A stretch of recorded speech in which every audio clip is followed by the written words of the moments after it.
दोस्तों नमस्कार and welcome back to my channel. आज आप लोगों को जो सेव अर्थ मिशन का जूम मीटिंग हुआ उसमें क्या कुछ डिस्कशन हुआ ये सारे चीज़ आप लोगों को सुनाएंगे। और आगे का जो पिछला लेन देन था आप लोगों का, बहुत सारे लोग बार बार एक ही चीज़ पूछते रहते हैं। जो पिछला टाइम पे जो लोग आप इन्वेस्ट किए थे जो बोल रहे हैं उनका रिफ़ंड शुरू हो चुका है। आपको पहले भी एक एपिसोड में बताया था कि कैसे आप उस रिफ़ंड को वेबसाइट के द्वारा आप सबमिट कर सकते हैं उसका फंड रिफ़ंड के लिए। तो वो शुरू हो चुका है, मिनिमम करके आ रहे हैं, पर टाइम लगेगा। आप लोग उसके ऊपर भी ध्यान दीजिएगा। तो चलिए आज का जूम मीटिंग का एपिसोड बताते हैं।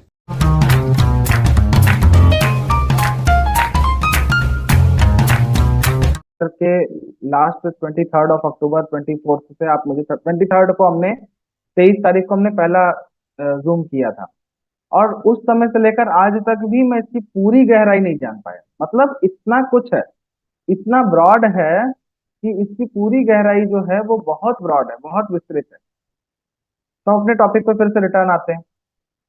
ब्रोकन क्लाइमेट एक्शन जिसको हम कहते हैं, ब्रोकन क्लाइमेट एक्शन का मतलब ये हुआ कि सीओपी 1995 से चल रहा है और हर साल सारे देश के सारे राष्ट्राध्यक्ष वहां पे बैठते हैं, मिलते हैं। मगर सीओपी में ये चर्चा तो होती है कि इन्वायरमेंट को कैसे बचाना है, मगर साथ साथ में ये भी एक बात रहती है कि दे वर्क लाइक कि उनको अपना नुकसान नहीं करना है, उनका उनका कोई नुकसान ना हो। उसके अलावा अगर इन्वायरमेंट बच जाए तो ठीक है, नहीं बचे तो भी चलेगा। मतलब ये एक अप्रोच जो है ये सीओपी में हमेशा बना हुआ हमने देखा है। और इसी की वजह से आज के समय में कुछ ऐसे देश हैं जो कि बिल्कुल बर्बादी के कगार पे खड़े हुए हैं, बिल्कुल बर्बादी के कगार पे हैं। उनमें से आपको मैंने कई बार बताया था ना कि इंडोनेशिया है ना, बांग्लादेश है, फिर मालदीव्स है। और ऐसे बहुत सारे देश हैं जिनको जिनके अ, बहुत कम समय जिनके पास बचा हुआ है। उनको अगर अपना किसी तरीके से अपना बचाव करना है तो उनके पास समय भी कम है। और ये बढ़ता हुआ प्रदूषण, उनके समुद्र में प्रदूषण, उनके नदी नालों के अंदर में प्रदूषण छाया हुआ, और इस तरीके से सारा कंटेमिनेशन जो है, जो मैंने आपको लास्ट बार में चर्चा की थी, और जितने भी हेल्थ इफेक्ट मैंने आपको बताए थे, वो सब के सब हम जानते हैं कि एक बार प्रदूषण फैलता है तो वो हमसे अछूता नहीं रहता। चाहे वो जल का प्रदूषण हो, चाहे वो वायु का प्रदूषण हो। मगर जब भी कोई सरकारें इस पर बात करती हैं तो वो इस तरह से बात करती हैं कि उनके फेवर में क्या जाता है, चाहे कोई भी हो। मीडिया का फोकस जो है वो भी कम रहा।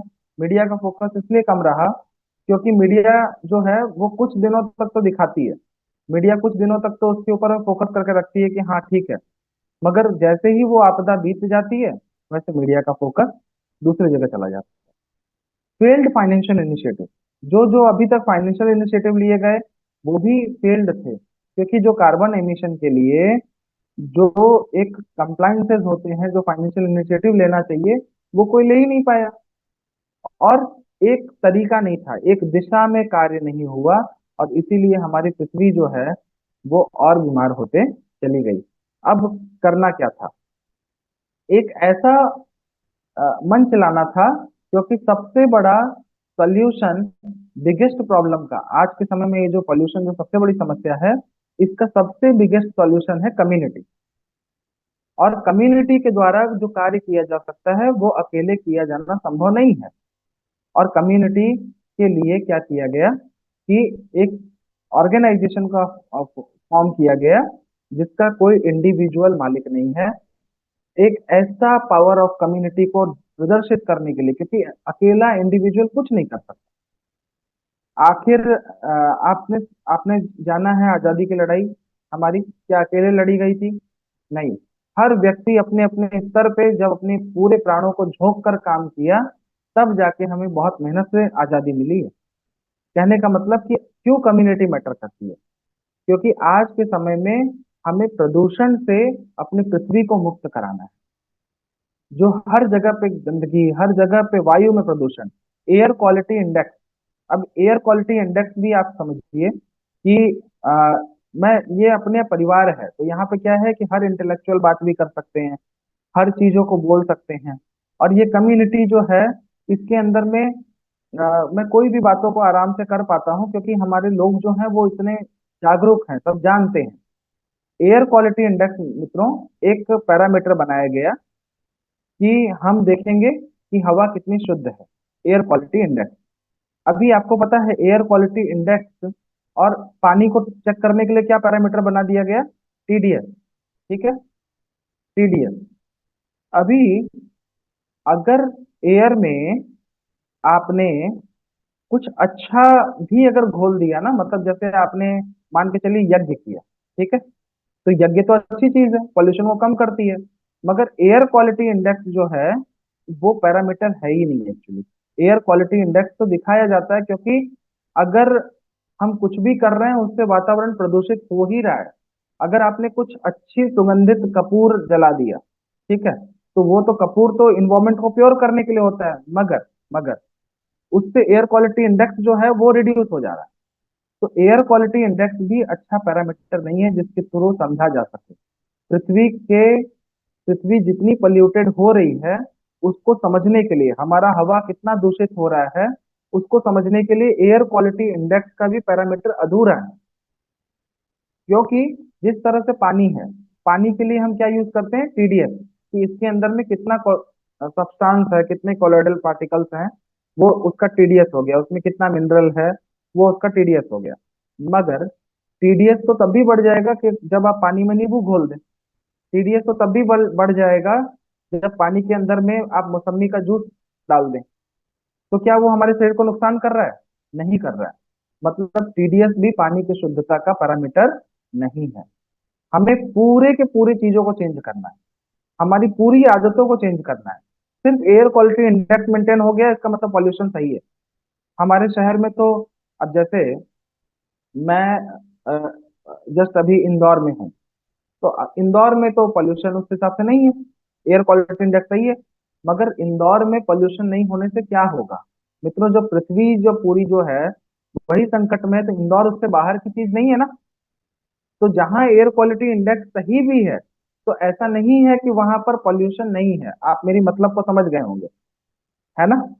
क्योंकि एयर क्वालिटी इंडेक्स जो है, वो एक्यूआई जो है, वो हवा में कितना सब्सटेंस है वो बता दिया कि इसके अंदर में इतने इतने पार्टिकल्स जो हैं वो इतने हवा के अंदर में हैं। बट ये हमें हवा की शुद्धता के बारे में नहीं बताता। और ऐसे ही टीडीएस जो है वो पानी की शुद्धता के बारे में नहीं बता सकता अकेले। और इसीलिए कई जगहों पर पैरामीटर सही आते हैं। आप अभी कई जगह पे हवा का पैरामीटर देखेंगे तो आप बोलेंगे हमारे यहाँ तो हवा शुद्ध है। हवा शुद्ध नहीं है, क्योंकि अल्टीमेटली किसी एक जगह पर अगर हवा खराब है तो वो दूसरे जगह ट्रेवल करेगी ही। अगर आपने गंगा के अंदर में कोई भी हार्मफुल सब्सटेंस डाल दिया, तो हो ही नहीं सकता कि कहीं पर जाके वो शुद्ध हो जा रहा हो। वो उसके अंदर रहेगा और वो अपना असर कितना भी कम हो ज्यादा हो मगर वो दिखाएगा जरूर। तो हमें कम्युनिटी एक्शन लेना है, और इसीलिए कम्युनिटी मैटर करती है। और उसके लिए क्या किया गया कि हाथ मिलाकर हम सब लोग साथ आ गए, और सब लोग साथ आकर सब लोगों ने बनाया save earth mission. Save earth mission जो है ये एक डाउ आधारित कम्युनिटी, डाउ पर रजिस्टर्ड एक ऐसी कम्युनिटी है जिसका स्मार्ट कॉन्ट्रैक्ट इसको कभी भी अपने कमिटमेंट से फेल नहीं होने देता। ये ऐसी स्ट्रांग कम्युनिटी है जो कि ग्लोबल चेंजेस के लिए, मास अवेयरनेस के लिए, लोगों तक, हर जन जन तक अपने अवेयरनेस को पहुंचाने के लिए प्रतिबद्ध है। और इसने डिसीजन लिया कि हम एनर्जी एफिशिएंट प्रोडक्ट्स लाएंगे, हम पावरफुल अल्टरनेटिव सॉल्यूशन लाएंगे, हम वृक्षारोपण करेंगे, हम जितना हो सकेगा उतनी अच्छी आदतों का प्रचार प्रसार करेंगे, और उसके थ्रू अपनी लाइफ को बेहतर बनाएंगे और दूसरों की लाइफ को भी बेहतर बनाएंगे। अब क्या चीजों में काम करना था? क्लीन क्लाइमेट जो है वो अपने आप में 100 ट्रिलियन की अपॉर्चुनिटी है। क्योंकि आज के समय में अगर कोई पर्यावरण शुद्ध कर सकता है तो वो पैसा नहीं कर सकता। पैसा तो लोग खर्च कर रहे हैं, लोगों ने करेंसीज तो खर्च कर करके लोग थक चुके हैं।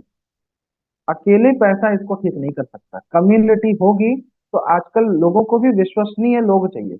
मतलब जो भी ऑर्गेनाइजेशन है जो कि प्लांटेशन करते हैं, ठीक है। तो उनकी विश्वसनीयता जो है वो, क्योंकि इसलिए मतलब कह सकते हैं कि उनकी विश्वसनीयता इसलिए ये है क्योंकि उनके पास लिमिटेड सोर्स, मतलब कोई एक एक एनजीओ है तो उसका उसका अपना विस्तार कितना होगा, छोटा होगा।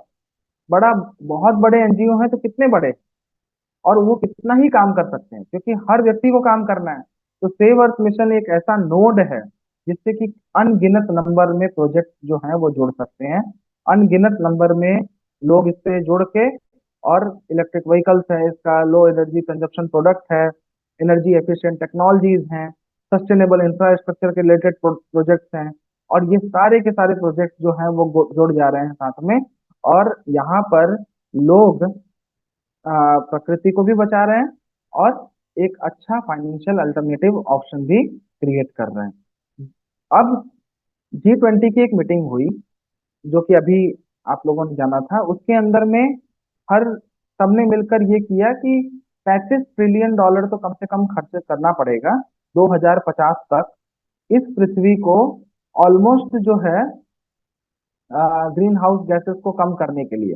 और कुछ लोगों का ये कहना था कि कम से कम 50%, 35 ट्रिलियन डॉलर का 50% तो अभी 2030 तक खर्च करना पड़ेगा। अब ये इतनी अर्जेंसी क्या आ गई कि ये सब के सब लोग तैयार हो गए। जो मैंने आपको अभी बात कही थी कि नीदरलैंड्स मित्रों ऑलरेडी पानी में है। नीदरलैंड्स जो है, जैसे आप लोगों ने देखा डैम के दरवाजे होते हैं, डैम के बाहर में ऐसे वॉल्स वो बने रहते हैं उसके दरवाजे, वो वैसे ही नीदरलैंड्स में डाइक बने, तो डाइक बोलते हैं। और ये जो डाइक हैं, ये उसको उठा देते हैं क्योंकि समुद्र का पानी अंदर ना आए, ऑलरेडी समुद्र तल के नीचे है। अगर खोल दें तो नीदरलैंड्स के अंदर पानी भर जाएगा। और यही हाल अभी मालदीव का भी हो रहा है। मालदीव जो है वो 2050 तक ऑलरेडी पानी में है। तो आप सोचिए कि वहां पे इकोनॉमी डेवलप करने के बारे में कौन सोचेगा। पहले तो देश डूब रहा है उसको बचाओ। अब ऐसे में चाइना, लैटिन अमेरिका, है ना, जितने भी डेवलपिंग कंट्रीज हैं, ठीक है, वो सब के सब बोल रहे हैं कि भाई जितने भी लोग हैं सब, हर व्यक्ति जो है वो नेट जीरो का प्रयास करे। अब नेट जीरो का प्रयास करना आसान नहीं था।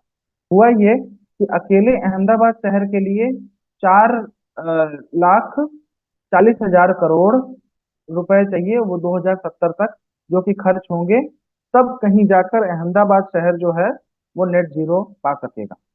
मतलब 4,40,000 करोड़ बहुत ज्यादा होता है एक अकेले शहर के लिए। और अहमदाबाद जो है वो पहले से ही उस तरह से बसा हुआ शहर है तो इतना लगेगा। कई तो बहुत पॉल्यूटेड है जिनकी स्थिति इससे कहीं ज्यादा खराब है। तो ऐसे में हर व्यक्ति को ये प्रयास करना पड़ेगा। और वर्ल्ड बिगेस्ट मिशन जिसको कहते हैं हमारा सेव अर्थ मिशन, ये इसने ये प्रयास किया और एक ऐसा सिस्टम बनाया, एक ऐसा एक ऐसा सिस्टम जो कि कंप्लीट ट्रांसपेरेंट हो। डाओ की मित्रों कुछ खासियत होती है। डाओ की खासियत क्या क्या है? पहला है, डाओ हमेशा ट्रांसपेरेंट होता है। मतलब जो भी डिसीजन लिए जाएंगे वो भी ट्रांसपेरेंट, कौन मेंबर है, कितना टोकन कहाँ पे पड़ा है, कितना किस जगह पे, कौन सा एसेट कहाँ पे है, मतलब कंप्लीटली ट्रांसपेरेंट। उसको हम बोलते हैं डिसेंट्रलाइज सिस्टम। जैसे आप डीड बनाते हो, अपनी कंपनी की डीड बनाते हो, आप किसी के साथ में एग्रीमेंट करते हो, वैसे यहाँ पर एग्रीमेंट का जो फॉर्म होता है वो होता है स्मार्ट कॉन्ट्रैक्ट। स्मार्ट कॉन्ट्रैक्ट के जरिए यहाँ पर जो डीड का ये मतलब जैसे आप डीड बना रहे हो वैसे यहाँ पे बनता है स्मार्ट कॉन्ट्रैक्ट। स्मार्ट कॉन्ट्रैक्ट बनाना नहीं पड़ता, इसको पहले से निर्धारित कर दिया जाता है। एक बार इसको डेवलपर ने डेवलप कर दिया तो उसके बाद उसके भी हाथ से कंट्रोल जा चुका होता है। इसका खुद का एक कॉन्स्टिट्यूशन बनता है। कॉन्स्टिट्यूशन के हिसाब से ही इसका गवर्नेंस मॉडल बनता है, और गवर्नेंस मॉडल के हिसाब से उसका व्हाइट पेपर तैयार होता है। व्हाइट पेपर में जो कुछ भी लिखा है आपने वो तो शब्दों में है। कंप्यूटर भाषा किसकी समझता है? कंप्यूटर भाषा समझता है कोड की लैंग्वेज। तो वो जो स्मार्ट कॉन्ट्रैक्ट है, वो स्मार्ट कॉन्ट्रैक्ट जो है ये कंप्यूटर की भाषा है, ब्लॉकचेन की भाषा है। और ब्लॉकचेन डिराइव्ड ये प्रोजेक्ट बन जाता है जिसको कि फिर कोई रोक नहीं सकता, फिर कोई बदल नहीं सकता, कोई ऐसा नहीं कर सकता कि फिर भाई बाद में हमने ये चेंजेस कर लिया, नहीं कर सकता। और इसीलिए ये सारे प्लेटफॉर्म जो हैं जो भी डाओ आधारित प्लेटफॉर्म होते हैं वो गवर्नेंस मॉडल के हिसाब से। अच्छा, सबसे बड़ी इसकी खूबी क्या है कि इसमें जो भी रेवेन्यू आता है, मतलब रेवेन्यू, प्रॉफिट जो भी जनरेट होगा, वो सब का सब किसका होता है? किसी एक व्यक्ति का नहीं, कम्युनिटी का होता है। और इसीलिए डाओ का एक डिसेंट्रलाइज्ड अप्रोच जो है वो सेव अर्थ मिशन को सबसे बड़ा पोटेंशियल देता है कि विश्व का सबसे बड़ा ऑर्गेनाइजेशन ये बन सकता है। अब सेव अर्थ मिशन के प्रोजेक्ट में क्या क्या है? क्लीन क्लाइमेट है, जो कि डिस्ट्रीब्यूशन प्लेटफॉर्म है सेव अर्थ मिशन का। मैंने आपको बताया था कि डिटर्जेंट के बारे में, इंसेक्टर के बारे में, ठीक है, इलेक्ट्रिक साइकिल के बारे में। तो ये डिस्ट्रीब्यूशन प्लेटफॉर्म है जहां से लोगों तक ये चीजें पहुंचती। सेव अर्थ मिशन का इकोसिस्टम ऐप, जो कि हर चीजों को मॉनिटर करेगा, इसमें सारे इकोसिस्टम कनेक्टेड रहेंगे। अब लॉयल्टी कार्ड, लॉयल्टी कार्ड जो है ये सेव अर्थ मिशन के हर व्यक्ति को एक प्रीमियम फीलिंग देता है, एक ऐसा फीलिंग देता है कि हाँ, हम सेव अर्थ मिशन से हैं। मतलब ये एक फीलिंग आना, ये अपने आप में बड़ी बात होती है।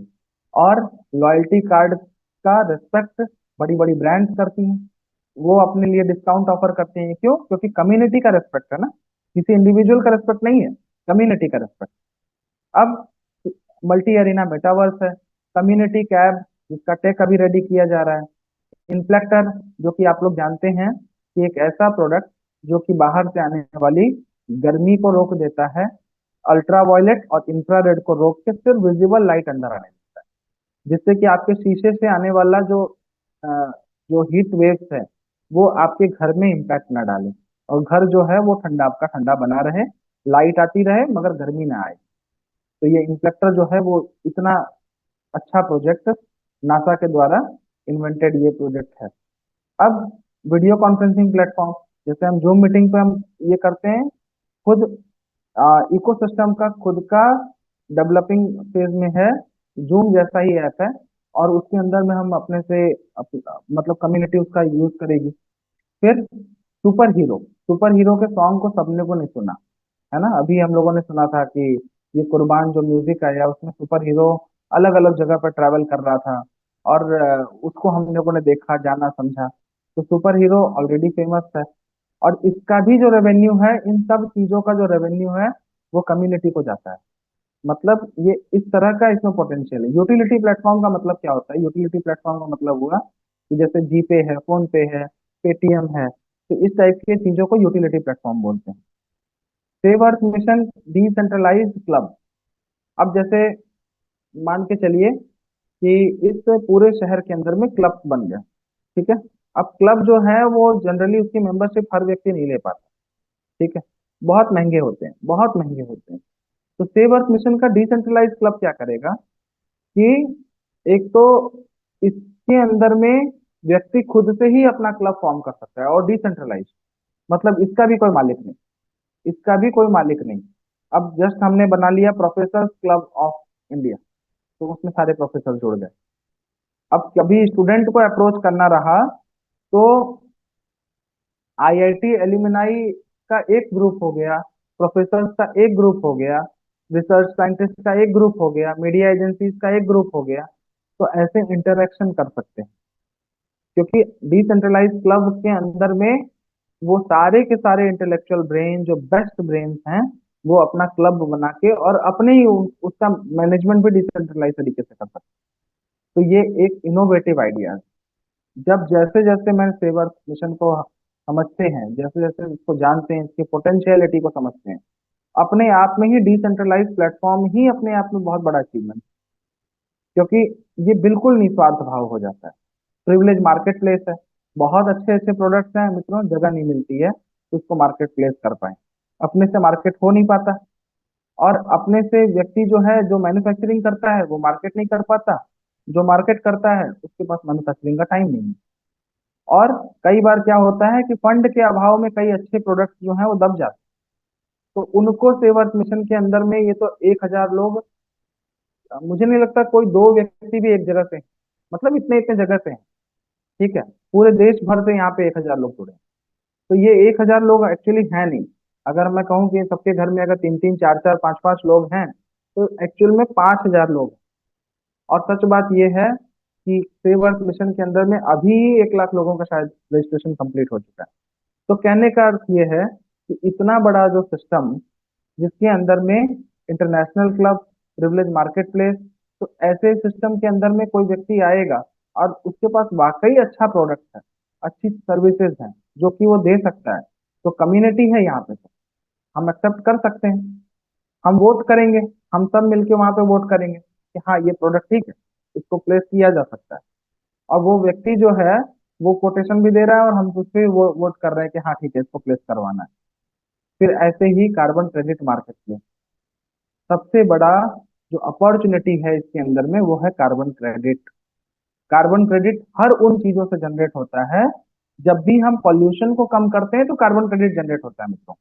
और पॉल्यूशन को जैसे ही आप कम करेंगे, जैसे 1 टन कार्बन डाइऑक्साइड को आपने कम किया या फिर निकलने से बचाया, तो हमको 1 कार्बन क्रेडिट मिलता है। और इसीलिए कार्बन क्रेडिट का बहुत बड़ा मार्केट है, जो कि सेव अर्थ मिशन की कम्युनिटी जो इनकैश करने जा रही है। अब उसके बाद हम आते हैं मूव टू अर्न प्लेटफॉर्म। फिर मूव टू अर्न प्लेटफॉर्म, जहां पर लोग एक दूसरे को अवेयर करके भी अर्न कर रहे हैं, क्योंकि उनको डिजिटल एसेट अलॉट हो रहा है। और डिजिटल एसेट्स की वैल्यू ऊपर ही जाएगी, क्योंकि उसको बाई नहीं किया जा सकता। अभी आप एक चीज समझिएगा, यहाँ पे एक बड़ी बात है। देखिए जनरली क्या होता है कि इस मतलब जो आपने अभी तक देखा होगा, मुझे इसका कम नॉलेज है, सच बता रहा हूँ, मुझे कम नॉलेज है, मगर जो मैंने अपने तजुर्बे के हिसाब से बोल रहा हूँ, आप उसमें हाँ या ना बोलिएगा। जनरली क्या होता है कि कोई एक सिस्टम आता है और वो अपने कॉइन या टोकन को ऑफर करते हैं, और वो बोलते हैं कि ये वाली कॉइन खरीद लो, ये बहुत बढ़ेगा, ठीक है। और सारे लोग जो हैं वो उसके अंदर में अपना इन्वेस्टमेंट करते हैं कि भाई हमें कॉइन खरीदना है, ठीक है। यहाँ सेव अर्थ मिशन के अंदर में ये प्रोजेक्शन है ही नहीं। सेव अर्थ मिशन के अंदर में कोई डिजिटल एसेट आपको खरीदना नहीं है। सेव अर्थ मिशन के अंदर में digital asset as a welcome bonus मिलता है आपको। वेलकम बोनस के साथ में ही आपको डिजिटल एसेट मिल गया।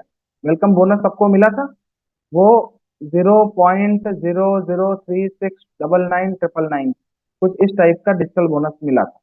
मगर उसको कई लोगों ने 10-10 एसीएम बना लिया। अब उनके में 10-10 एसीएम दिखता है। वो कैसे बनाया? उन लोगों से पूछिए कि भैया आपने खरीदा है क्या, ये 10 एसीएम कैसे बन गया? 10 एसीएम ऐसे बना मित्रों कि उन्होंने रेफर किया। रेफर किया, क्या किया होगा, कैसे रेफर किया होगा कि रजिस्ट्रेशन कर लो, कभी ना कभी पैसा आएगा? नहीं, रजिस्ट्रेशन करने के लिए मीटिंग में आए। मीटिंग के अंदर में आए तो इन्वायरमेंटल अवेयरनेस का उन्होंने प्रोग्राम सुना, और इन्वायरमेंट अवेयरनेस की वजह से कि हमें भी प्रकृति के लिए काम करना है, इसलिए उन्होंने अपने आप को रजिस्टर कर दिया। अब रजिस्टर किया तो क्या है, आप वोट करते हो, आगे चल के वोटिंग पे भी, उसके अंदर में भी वोटिंग भी तो एक टास्क है, उससे भी इंसेंटिव आ रहा है। लोगों को रेफर किया तो भी एसईएम मिल रहा है। डेली एक्टिविटीज के अंदर में हमने एक टास्क रखा, कम्युनिटी रखती है, कम्युनिटी ने टास्क रखा कि भाई कचरा जो है हमें ऐसे फेंकना है, उसका फोटो डालना है, ठीक है। कचरे को कम से कम 3 कैटेगरी में डालना है। तो ये टास्क हो गया, जिसने जिसने पूरा किया, और हमने आदत डाल दी कि भैया जो महीने भर तक इसको करेगा उसको इतना एसईएम जो है वो कम्युनिटी जो है वो उसको ऑफर करेगी वोटिंग के थ्रू। इसके विनर्स का भी सिलेक्शन जो होगा वो भी कैसे होगा? वोटिंग के थ्रू। एवरीथिंग मित्रों वोटिंग के थ्रू होगा, ये बात पक्की है। अब वोटिंग के थ्रू जो एसईएम जीतेगा, वो उसके वॉलेट के अंदर में और एसईएम आ गया, तो एसईएम खरीदने की चीज नहीं रहेगी, मतलब उसको खरीदा नहीं जाएगा, और इसलिए एक्टिविटीज के जरिए ये बढ़ रहा है। अब जब भी ऐसे जो इस टाइप की जो मैकेनिज्म होता है, इसमें क्या होता है, डिजिटल एसेट का रेट ऊपर जाता है, क्योंकि इसकी इकोनॉमिक्स ऐसी है, इसको टोकनॉमिक्स बोलते हैं। इसकी टोकनॉमिक्स ऐसी होती है जिसमें कि डिजिटल एसेट का रेट बढ़ते चला जाता है। हम अच्छे कार्य कर रहे हैं, उससे रेट बढ़ रहा है। इसलिए रेट नहीं बढ़ रहा है कि ज्यादा से ज्यादा लोग खरीद रहे हैं, रेट बढ़ता जा रहा है। जब ये किसी भी एक्सचेंज पर भी अगर अगर आ जाए, जब ये किसी एक्सचेंज पर इसको लिस्ट भी कर दिया जाए, तब भी रेट बढ़ता जाएगा। क्यों? क्योंकि किसी के पास अलॉटेड नहीं है। इसी को हम लोग बोलते हैं कि इसका प्री माइंड कोई एसेट नहीं है। मतलब ऐसा नहीं है कि प्री माइनिंग का मतलब क्या होता है। कई बार क्या होता है कि जो कोई कोई कॉइन या कोई टोकन या कोई डिजिटल एसेट का एक मालिक होगा, दो मालिक होंगे, 10 मालिक होंगे, और वो उनके पास में टोकन सबके पास में पड़ा होता है पहले से। फिर जब समय आता है तो वो बेचते हैं, जब इसका रेट बढ़ जाता है तो वो खुद का टोकन बेचने लग जाते हैं। यहाँ पे कोई भी प्री माइंड एसेट नहीं है, कोई प्री माइंड एसेट नहीं। यहाँ पे पूरी तरह से माइनिंग, मिंटिंग के द्वारा ही हमें एसेट्स जो हैं वो एलोकेट होते हैं।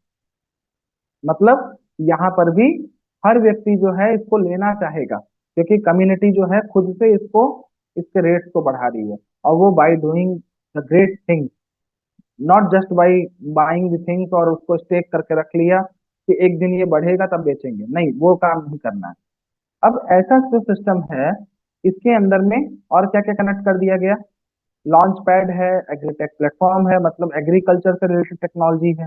वेब 3 IT सर्विसेज है, टेली IVR प्लेटफॉर्म है, PR distribution platform. Tele IVR मतलब जो अपने आप रिप्लाई आपको आता है ना, वैसा प्लेटफॉर्म भी सेवर्स मिशन का खुद का डेवलप किया हुआ है, कम्युनिटी ने डेवलप किया है। और क्लाइमेट कोर्स है, हाईटेक रियलिटी है, और इंटरनेशनल ट्रेड प्लेटफॉर्म है, जहाँ से इंटरनेशनली ट्रेड कर सकते हैं। कम्युनिटी का कैप जो मैंने अभी थोड़ी देर पहले आपसे बात करी, ठीक है। तो ये लॉयल्टी कार्ड जो है ये किस तरह का दिखता है, कुछ ऐसा। और इसके अलावा लॉयल्टी कार्ड के बहुत सारे पार्टनर्स, मतलब लॉयल्टी कार्ड के कौन कौन से पार्टनर्स, देखिए, लॉयल्टी कार्ड के जो पार्टनर्स हैं वो ऐसे रेप्यूटेड ब्रांड, ठीक है, ये ये इसके पार्टनर्स हैं। रजिस्ट्रेशन ऑलवेज फ्री, अभी नहीं, हमेशा के लिए फ्री। कभी भी कोई भी व्यक्ति यहाँ पे रजिस्ट्रेशन कर सकता है, कम्युनिटी के अंदर में पूरे निस्वार्थ भाव से कार्य कर सकता है। और उसके लिए उसको मिंटिंग अपनी उसकी एसेट्स जो है, जब वो दूसरों को रेफर करता है तब मिंटिंग होती है। जब दूसरों को रेफर किया, $50 का एलोकेशन हो गया, $50 को मिंट कर रहा है, मिंट कर रहा है, तो SEM वो अपने को गैदर कर रहा है। अभी आप बोलेंगे कि सर ये SEM का करें क्या, इसको कहाँ बेचने जाएं, अभी नहीं बेच सकते। कम्युनिटी है, कोई भी चीज जो है वो एक सेकंड में डेवलप नहीं हो जाती, बहुत सारे कार्य होते हैं। तो आप ही में से जो लोग हैं, जो डेवलपर हैं, वो ही एक समय इसको बताते हैं कि भाई इसको ऐसे करिए, इसको ऐसे करिए।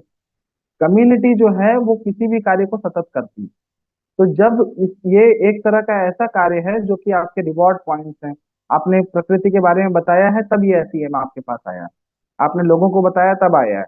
अभी प्रोडक्ट एंगेज हो जाएंगे तो उससे आएगा, वोटिंग के लिए जब क्वेश्चन आएंगे तो उससे भी आएगा। तो इस तरह से ये जो है SEM, जो डिजिटल एसेट है वो हमारे पास में जमा होते चला जाता है। जब हम 6 लोगों को रेफर करते हैं तो $50 का एलोकेशन होता है, 12 को रेफर करते हैं तो और $50 का होता है, और 1% उसका हम मिंट कर सकते हैं। और 3 टियर पर इसका डिस्ट्रीब्यूशन हो जाता है, 45, 30 और 25, इसका अपना एक तरीका है। अब टोटल एसेट्स जो हैं उसमें से 18% जो एसेट्स है वो हमेशा के लिए फ्री एसेट और एयर ड्रॉप के लिए, जब तक वो पूरा वो होता जाएगा। और उसी से वेलकम बोनस, जो लोगों का रजिस्ट्रेशन फ्री है तो वो जो जिनको जिनको वेलकम बोनस मिल रहा है, टास्क के रिवॉर्ड्स मिल रहे हैं, वो सारे के सारे के लिए इसके अंदर में टोकोनॉमिक्स पहले से डिफाइंड है। और कोई भी यहाँ पर प्री माइन एसेट नहीं है, मतलब पहले से माइन करके रखा हुआ है या प्री माइन एसेट करके उसको अलॉट करके नहीं रखा हुआ है। हर चीज मिंटिंग से ही मिलेगी। तो ये हमें समझना है, और वो भी क्लियर है व्हाइट पेपर में। हम लोगों ने व्हाइट पेपर दिसंबर में देखा था, लॉन्चिंग के दिन आसपास में हमने देखा था। अब इसके अंदर में एक पद होता है जिसका नाम होता है डाउ एडवाइजर। डाउ एडवाइजर क्या कौन होते हैं, साइंटिस्ट हैं, आउटडोर मीडिया एजेंसीज हैं, यूनिवर्सिटीज, कॉलेज, NGO, पॉलिटिशियन, और जितने भी आपके स्क्रीन पे देख रहे हैं वो सारे। अब डाउ एडवाइजर बनने की प्रक्रिया क्या होती है कि इनमें से अगर यदि कोई व्यक्ति कुछ भी है तो वो डाउ के लिए अप्लाई कर सकता है, और वो सेवर्स मिशन के वेबसाइट पे जाके कस्टमर केयर में कांटेक्ट करके वो अपने डाउ के लिए अपनी अपने नामांकन को दाखिल कर सकता है कि भाई I am also eligible for डाउ, है ना। डाउ जो एडवाइजर होते हैं उनके पास में कुछ अलग वोटिंग राइट्स होती है। जैसे हम, एक व्यक्ति वोट देगा तो वो उसका एक वोट होगा, मगर डाउ एडवाइजर वोट देगा तो उसका वो इक्विवेलेंट तो 5 वोट होगा, 4 वोट होगा, 10 वोट होगा। डिपेंड कि वो कौन सा एडवाइजर है। ठीक है।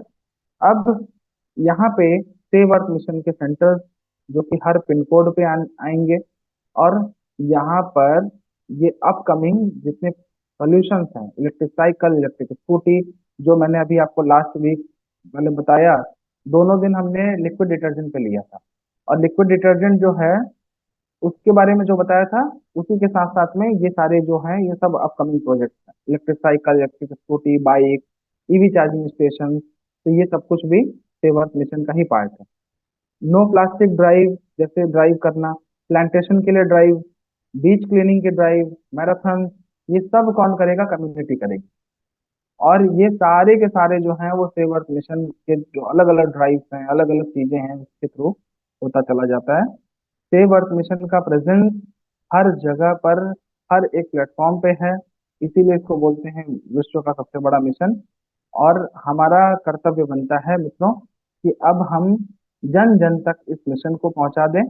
और देखिए, एक बात और है, एक आखिरी बात यह है कि अब एक समय आ चुका है, मतलब एक जिसको कहते हैं ना कि अब पृथ्वी माता के लिए वो काम करने का समय आ गया है, जो कि सेव अर्थ मिशन के थ्रू, सेव अर्थ मिशन से जुड़कर, सेव अर्थ मिशन की कम्युनिटी का हिस्सा बनकर हर व्यक्ति अपने अपने स्तर पे कर सकता है।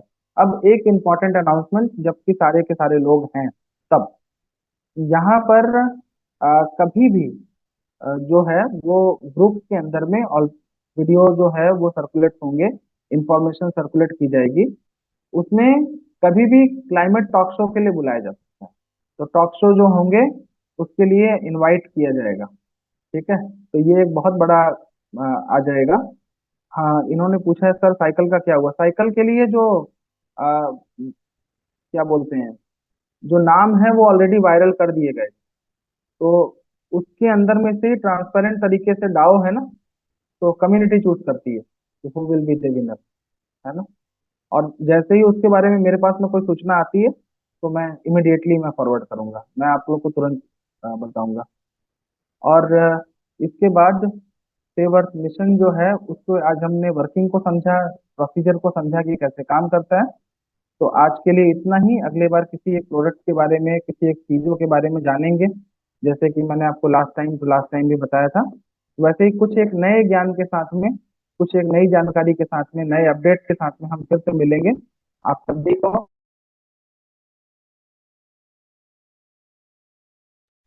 आप सभी को बहुत बहुत धन्यवाद, बहुत बहुत आभार, प्रणाम, शुभ रात्रि। फिर से आइए।